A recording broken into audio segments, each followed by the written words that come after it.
अगर हम सिर्फ निशाना साधेंगे और इस तरह से बताते रहेंगे केंद्र ने ये नहीं दिया, और हर बात का ठीकरा क्या केंद्र सरकार पर फोड़ना सही है, और हर बात का ठीकरा क्या केंद्र सरकार पर फोड़ना सही है। सवाल उनसे नहीं, सवाल हमसे किए जा रहे हैं कि अब रात को प्रस्तुत कर दें आज। दोस्तों, एक बहुत पुरानी कहावत है कि सैया भैल कोतवाल तो फिर डर काहे का। ऐसा ही कुछ आज के डेट में हमारी यहाँ की गोदी मीडिया कहते हुए दिख रही है, या फिर ऐसा ही कुछ अंदाज में या ऐसा ही कुछ मूड में दिख रही है। और आप ये वीडियो क्लिप यहाँ पर देख सकते हैं जिसमें एक गोदी एंकर का कुछ ऐसा ही तेवर देखने को मिल रहा है। तो पहले हम ये वीडियो क्लिप देखते हैं, देन हम आगे बातचीत का सिलसिला जारी रखेंगे।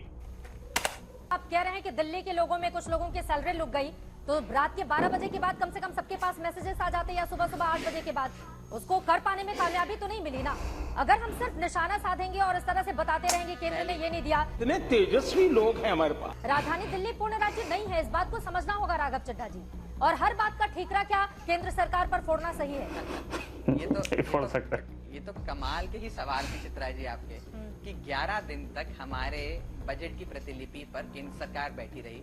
अधिकार क्षेत्र के बाहर जाते हुए असंवैधानिक कार्य का परिचय देते हुए हमारे बजट पे उन्होंने रोक लगा दी। सवाल उनसे नहीं, सवाल हमसे किए जा रहे हैं कि अब रात को प्रस्तुत कर दें आज रात को विधानसभा चला लें। सवाल आप हमसे पूछ रही हैं, सवाल तो पूछा जाना चाहिए। खैर, मैं जवाब दे देता हूँ।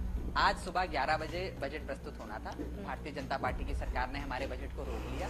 आज देर शाम उसकी अनुमति आई है। कल सुबह सुबह बजट प्रस्तुत करके बजट को पास कर देंगे। वित्तीय वर्ष की शुरुआत 1 अप्रैल 2023 से होगी। अरविंद केजरीवाल जी किसी की वेतन, किसी की सैलरी, किसी का खर्च, किसी प्रकार की कोई कल्याणकारी योजना को रोकने नहीं देंगे। बीजेपी के लोग जितने बाण चलाते हैं अरविंद केजरीवाल पे, अरविंद केजरीवाल वो सारे बाण अपनी छाती पे सहते हैं। एक भी बाण और लड़ाई की एक भी छींट अपने 2 करोड़ दिल्ली वालों पर नहीं पड़ने देते, आगे भी नहीं पड़ने देंगे, छाती पे सहेंगे। ये बड़ी अच्छी बात कही है। दूसरा इन्होंने जवाब दिया कि हमने बजट इसलिए रोक दिया क्योंकि कैपिटल एक्सपेंडिचर आपने बहुत भारी तादाद में कम कर दिया, इंफ्रास्ट्रक्चर पे खर्चा बंद कर दिया। 78,000 करोड़ में से 22,000 करोड़ रुपए कैपिटल एक्सपेंडिचर है, जो अभी तक के ये तो 3 बार आप बता चुके हैं राघव चड्ढा जी। हाँ, ठीक है। अब मेरा सवाल सर दिल्ली के इतिहास में सबसे ज्यादा, ठीक है, लेकिन वही सवाल अब मैं फिर से आ जाती हूँ। राघव जी, एक सेकंड में आ जाती हूँ।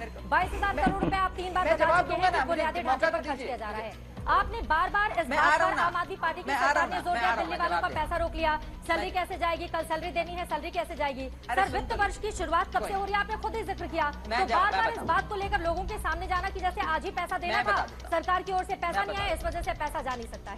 सर, ये दोनों ही चीजें तो नहीं चलेंगी ना राघव चड्ढा। मैं बता देता हूँ, मैं बता देता जी। मैं आपने ही अपनी बात को खारिज सारे किया। सवाल हम ही से पूछिए। पाप तो हम ही करते हैं। बीजेपी अरे मैं पूछ लूंगी, बीजेपी ज्यादा तो भरी मौका करती आपको ही दे रहे हैं। बीजेपी को बुलाइए मत बहस में, सारे सवाल मुझे से करिए, मुझसे फिर 1-to-1 इंटरव्यू करिए ना चित्रा जी। फिर सुधांशु जी को क्यों बुलाया है? आप सारे बड़ी दिक्कत है आप लोगों के साथ। कोई नहीं, मुझे आपके सवालों से कोई परहेज नहीं, मैं सीधा जवाब दूंगा। मैं सीधा जवाब बोलने का मैं जा रही हूँ कि भाई 1 अप्रैल से वित्तीय वर्ष शुरू हो रहा है, क्योंकि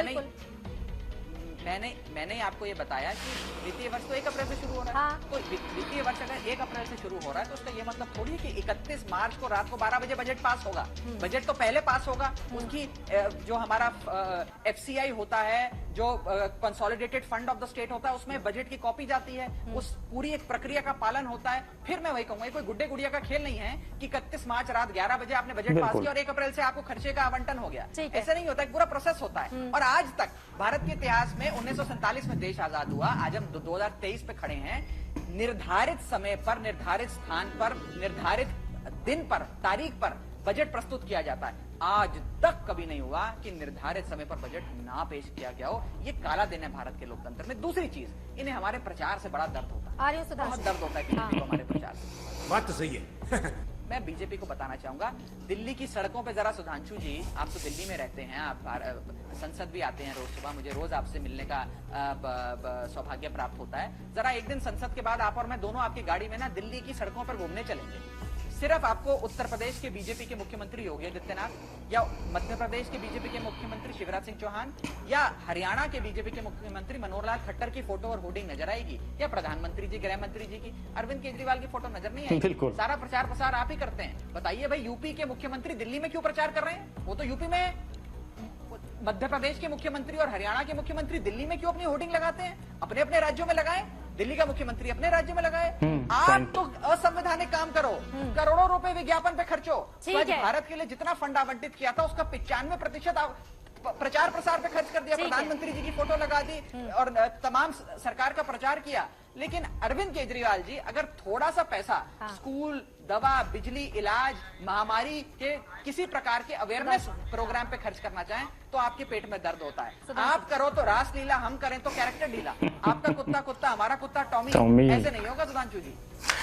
तो दोस्तों ये आपने यहाँ पर देखा कि भाई क्या हर चीज के लिए ठिकरा मोदी सरकार पे फोड़ा जाएगा, हर चीज के लिए मोदी सरकार को घेरा जाएगा।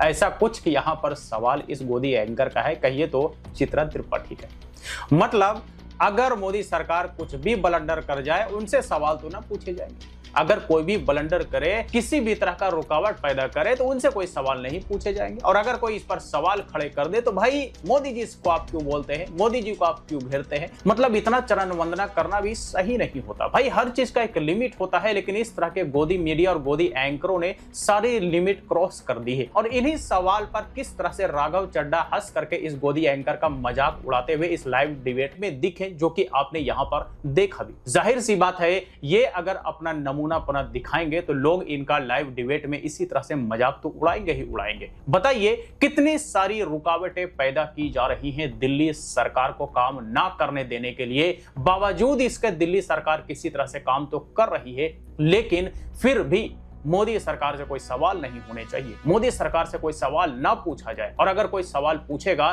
तो हम उसी को घेर करके सवाल पूछने लग जाएंगे। ऐसा रवैया है आज के डेट में हमारे यहाँ के गोदी मीडिया के गोदी एंकरों का, जैसा कि आपने यहाँ पर चित्रा त्रिपाठी को भी देखा। भाई रातों रात अगर चीजें बदलने लग जाती तब तो पूरा का पूरा देश बदल चुका होता। लेकिन शायद इस तरह के नमूने एंकरों को यह पता नहीं कि सरकारी काम जो है वो रातों रात नहीं होते, बल्कि सरकारी काम में ज्यादा से ज्यादा डिले होता है। ये सबको पता है, पूरे देश पूरी दुनिया को पता है, लेकिन इस गोदी एंकर को नहीं पता है। और इसीलिए इस तरह की बचकाना बातें कर रही हैं कि भाई आपने रातों रात नोटिफिकेशन वाला सिस्टम क्यों नहीं डेवलप कर लिया। इस तरह की बचकाना बातें कोई बच्चा ही या नासमझ इंसान ही कर सकता है। अब आप तय कर लीजिए कि ये गोदी एंकर बच्चा है या फिर नासमझ है। खैर जो भी हो, इन्हीं सारी वजहों से या इसी तरह के चरण वंदना की वजह से विपक्षी दलों के गठबंधन ने इस गोदी एंकर को बाइकआउट कर दिया है। मैं तो कहता हूं कि इसके चैनल को भी बाइकआउट किया जाना चाहिए, तो ही देश हित में और जनहित में ये कार्य